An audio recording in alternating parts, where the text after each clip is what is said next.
Ceux qui ont fait la convention contre la torture et les membres du comité qui sont choisis comme experts, ils savent, dans aucun pays du monde, il n'existe aucun pays du monde où il n'y a pas de pratique de ce genre.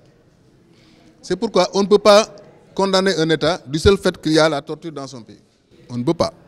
Ce qu'on condamne, c'est l'État savait que des actes de torture allaient se commettre. Il n'a pas pris les mesures nécessaires pour éviter ces actes de torture, ou que l'État est au courant que des actes de torture ont été commis et que l'État n'a pas pris les sanctions idoines contre ces personnes auteurs.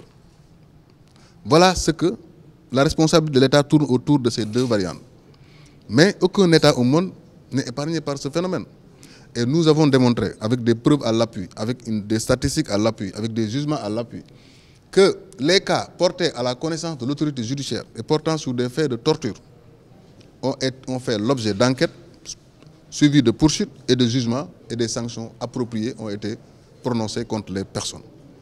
Maintenant, il y a des situations qu'on appelle des idéaux. C'est des idéaux.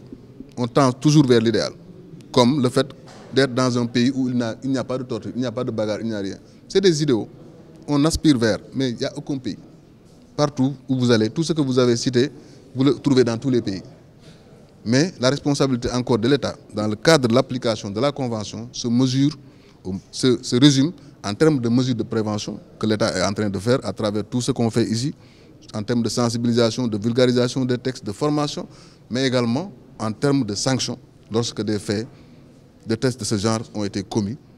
L'État fait en sorte que les responsabilités soient situées et que les sanctions tombent.